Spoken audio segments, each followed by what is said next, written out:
সেহরিতে খাওয়ার জন্য আমার মোস্ট পপুলার কমন আর হচ্ছে কমফোর্টেবল ফুড বলতে পারো, এইটা হচ্ছে দুধ ভাত। আমি সেহরিতে আর কিছু খাই বা না খাই, দুধ ভাতটা মাস্ট খেয়ে থাকি। এইটা আমার কাছে খুবই মজা লাগে সেহরির সময় খেতে। এর মধ্যে কে কে আসতে সেহরির সময় এরকম দুধ ভাত লাইক করো আমাকে জানাবা। ফেসবুক, টিকটক যেখানেই বলো না কেন সবাই দেখতেছে চিকেন ভেজিটেবল রোলটা বানিয়ে একদম অবস্থা খারাপ করে ফেলতেছে। তো আমিও ভাবলাম যে একটু ট্রাই করি, সবাই যেহেতু বানাচ্ছে। রুটি বানিয়ে চিকেন রোলটাকে খাওয়া হয়েছে, বাট কখনো এরকম শীত দিয়ে চিকেন রোলটা বানিয়ে খাওয়া হয় নাই। তো আজকে আমি এটা ফার্স্ট টাইম ট্রাই করতেছিলাম। আমি তো একদম 100% শিওর ছিলাম যে আমি এই শীতটা বানাতে পারবো না, বাট আমি তো একদমই অবাক হয়ে গেছি যে এটা আমার প্রপারলি হয়েছিল।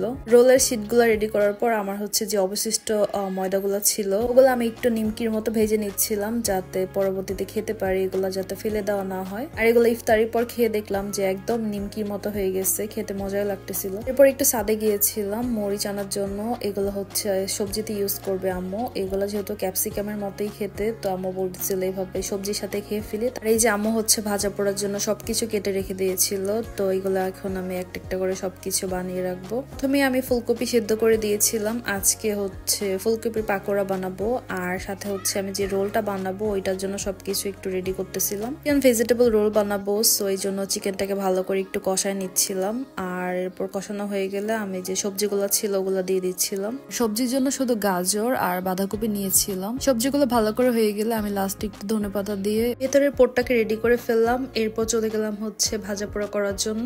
আমি বেসনের মধ্যে একটা ডিম ফেটে নিচ্ছি, এগুলো দিয়ে হচ্ছে ফুলকপিটাকে ভাজবো। নর্মাল বেসনের থেকে একটু ডিম দিয়ে ফেটে এভাবে খেলে আরো বেশি মজা লাগে, সো আমি ওইভাবেই করতেছিলাম। প্রতিদিন তো ভাজা পোড়ি খেতে হবে, এটা তো মাস্ট, বাট চাচ্ছিলাম একটু ডিফারেন্ট ভাবে সবকিছু ট্রাই করার জন্য, যে আজকে ভাজা পোড়া খাইছি কালকে অন্য একটা খাবো, এরকম ভাবে ট্রাই করতে চাচ্ছিলাম। আমার পার্সোনালি ফুলকপির পাকোড়া বেশি একটা ভালো লাগে না। আমার কেন জানি মনে হয় যে ফুলকপির মধ্যে কোনো মশলা ঢোকে না ঠিক মতো, একদমই খেতে বাজে লাগে আমার কাছে। সাথে আরেকটা পাকোড়া বানিয়ে নিচ্ছিলাম, এটা হচ্ছে বাঁধাকপি প্লাস গাজরের মিক্সড। এইটা আমার কাছে খেতে মোটামুটি ভালোই লাগে। আজকে আর পেঁয়াজ, আলুর চপ বা বেগুনের চপ কোনো কিছু বানাচ্ছি না, শুধু এগুলাই বানাচ্ছি। তোমরা ইফতারির টাইমে কে কোন ভাজাপোড়ি খেতে লাইক করো আমাকে কমেন্ট করে কিন্তু অবশ্যই জানাবা।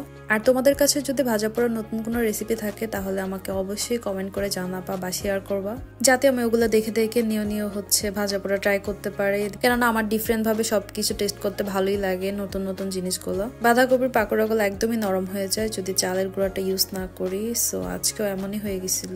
উইন্টার আসার পর ভাবছিলাম যে একদিন খাবো, বাট এর মধ্যে আর খাওয়া হয় নাই। সো রোজার মধ্যে এটা মনে হয়েছে, পর ভাবলাম যে আর দেরি করা যাবে না, তাহলে আবার ভুলে যাব, সো পরে আর খাওয়া হবে না। আজকে আম্মু যখন মনে করে দিচ্ছিল বললাম যে আজকে তাহলে এটা বানাই। আর আমি রোল বানানোর জন্য যা যা রেডি করছিলাম ওগুলো আর সময় পায় নাই, পরে হচ্ছে ইফতারির পর এগুলো নিয়ে বসছিলাম। আর ইফতারির পর হচ্ছে আমরা চা নিয়ে বসছিলাম, চা তো মাস্ট লাগবেই।